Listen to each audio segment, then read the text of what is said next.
Sopignan, initiatrice du Ndogu Débat.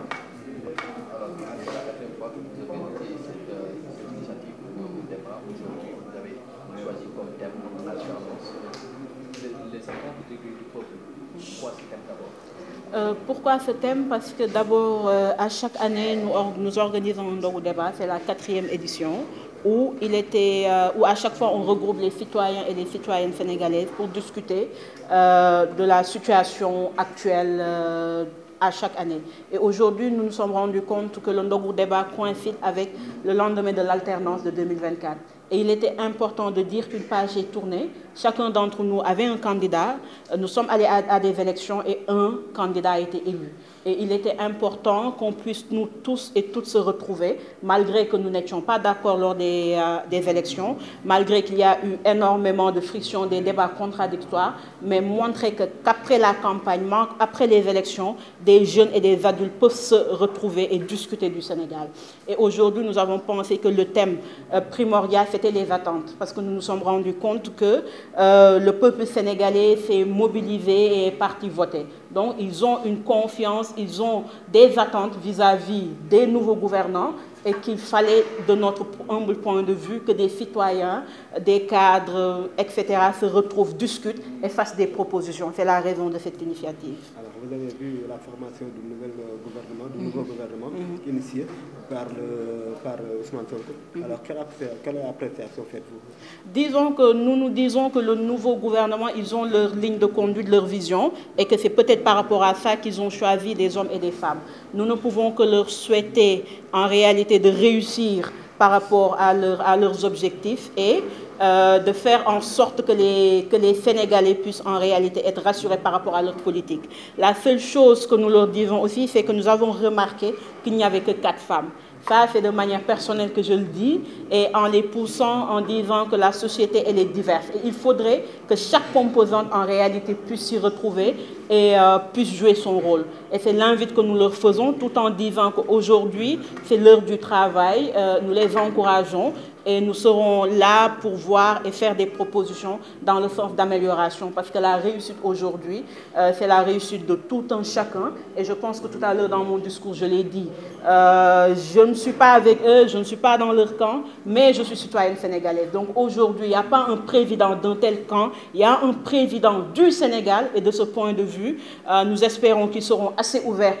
pour écouter les uns et les autres. Et déjà, je suis assez ravie de voir que beaucoup de leurs militants sont venus. Beaucoup des militants d'autres horizons sont venus et que le Sénégalais, nous avons tourné la page, maintenant nous attendons les résultats de nos attentes. Et comme je l'ai dit, le président Khalifa, d'abord, on le sait, il est un homme d'État et il a toujours réfléchi selon les intérêts du Sénégal. Comme il a dit, il a été une proposition et les Sénégalais ont choisi. Maintenant, la suite, ça dépendra des formations politiques et de ce qu'ils en tireront, mais je suis persuadée que comme il l'a toujours fait, il a toujours été un homme de principe et il ne va pas déroger à ces principes-là. Maintenant, je ne peux pas à mon niveau dire que c'est ceci qui sera fait ou non, mais je sais que en réalité, c'est un citoyen sénégalais, c'est un leader à ne pas négliger et il jouera sa partition.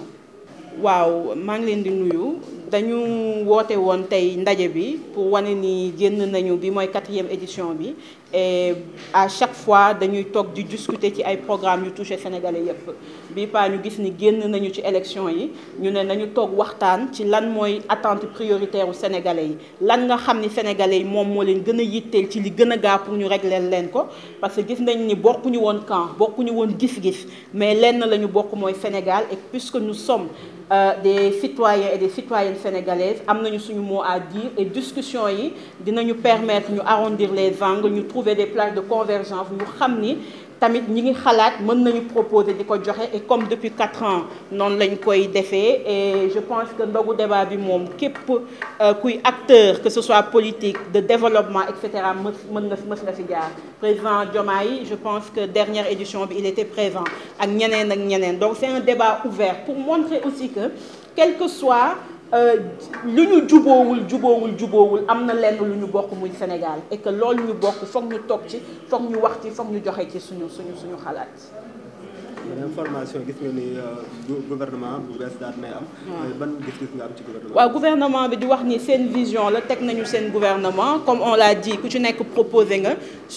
Sénégalais yi choisir nañu di encourager gouvernement bi di wax ni tey politique jeex na résultat la ñuy xaar liggéey la ñuy xaar lenn rek li ñuy ñaawlu et ça c'est de manière personnelle mooy jigéen ñi peut-être waroon nañ ci gën a ëpp. donc là ñu leen di sensibiliser di leen wax ni en fait population sénégalaise góor ak jigéen la du des débats de féministes du des débats de il faut par la force mais gëm nañ ni am nañu ay femmes yu compétentes yu ñu mën a fal pour ñoom ñu bàyyi leen xel ci liy ñëw et que loolu parce que critiquer c'est pas être contre critiquer mooy pousser nit ki mu améliorer ba nga xam ni bés bu tegee kenn du ne gisuma ci sama bopp donc loolu lañ ci gis mais di gis ni ils ont proposé de bons profils maintenant comme ni ma ko waxee sànq wax jeex na liggéey a def et di leen encourager parce que seen réussite au Sénégal la. ci am rek mooy le Sénégal a toujours été un pays de débat et lii da koy wane réforme oui proposition oui mais nañ ci toog ak acteurs yëpp ñu amandoo ay consensus ñu déggandoo ko ñu koy waxtee ñu xàccandoo ñu dóorandoo parce que comme ni ma ko waxee tey peut-être kii dina ne je suis rouge je suis vert ñu am suñu idéologie am suñu ay partis politiques mais am na lenn loo xam ne malgré tout ça bu jeexee loolu mooy am muy tey nous sommes des Sénégalais et loolu bu ñu ko defee je pense que réflexion bi tegu woon na lu bëri am na nañ ci wax ak les acteurs yi nga xam ne c'est des acteurs politiques ñu joxe seen xalaat ñu xàccandoo ñu dóorandoo man loolu laa ci gis maintenant toute initiative toute proposition kenn du ko balayer d'un revers de main mais dinañ ne ñi ngi ciy xalaat ñi ngi ciy toog te ñi ngi xaar ñu laaj ñu ci suñuy xalaat ñu wax leen ni ñu ko mën a defee li ñuy ragal tamit rek mooy nañ buñ ko def wàññi pour wàññi nañ na doon loo xam ni parce que le Sénégal quand même est un État très démocratique et je pense que tey ñuy wax naan y a trop de partis politiques bu ñu demoon dans les pays développés dinañ xam ni y a beaucoup plus de partis politiques néanmoins foofu dafa am ay courants majeurs yi nga xam ni peut-être ñooy gën a nekk ci kanam mais les partis politiques sont présents le jeu démocratique est présent et fi may conclure mooy tey gis nañ ni que qui terminé woon plus fort reste moo nekk président de la République avec 54%. Est-ce que bu ñu rationaliser woon parti politique yi ñu teg ko de côté dina mën a falu donc toutes ces questions-là il faut que ñu teg ko autour de la table et on trouvera des solutions convergentes yi nga xam ni ce ne sera pas l'unanimité mais ce sera des solutions qui iront avec les aspirations du peuple. waaw en fait fii bu ñu paree dinañ def rapport parce que comme ni ma ko waxee c'est la 4e édition c'est nag une initiative personnelle boo xam ne aujourd'hui je dois dire que nekkatul initiative personnelle parce que maa ngi toog sànq bi ma gisee nit ñi di ñëw gis naa ni ku nekk def nga ko rendez-vous maintenant comme je l'ai dit il y a des gens du pouvoir qui sont là il y a des gens de la nouvelle opposition qui sont là il y a des gens qui ne sont ni du pouvoir ni de l'opposition yi nga xam ne ñooñu ñi ngi fi donc dinañu trouver ay solution yoo xam ne am nañ ko dinañ leen ko jébbal maintenant nag du institution comme ni ma ko waxee li gën a wuutu waxtaan bi mooy dañu remarqué woon ni dafa mel ni dafa am cassure amatul débat xasante moo am amatul waxtaan ŋàññante moo am et que tey mën nañu au-delà de divergence yi ñu am bu ñu fi génnee peut-être ñu continuer suñuy xuloo mais mën nañu toog ñu waxtaanandoo ñu tegandoo des solutions pour les Sénégalais et ku ci nekk xam ni du doon sa intérêt personnel mais d'abord une initiative personnelle qui aujourd'hui je dois dire n'est plus une initiative personnelle j'ai été la première à initier le Ndogu Débat mais nous avons senti que les jeunes et les adultes sénégalais avaient besoin d'espace de discussion maintenant nous allons trouver des points de convergence sur les discussions que nous aurons parce que dans ce Ndogu Débat, il y a des gens du pouvoir, il y a des gens de l'opposition, il y a des gens qui ne sont ni du pouvoir ni de l'opposition, qui vont discuter, qui vont trouver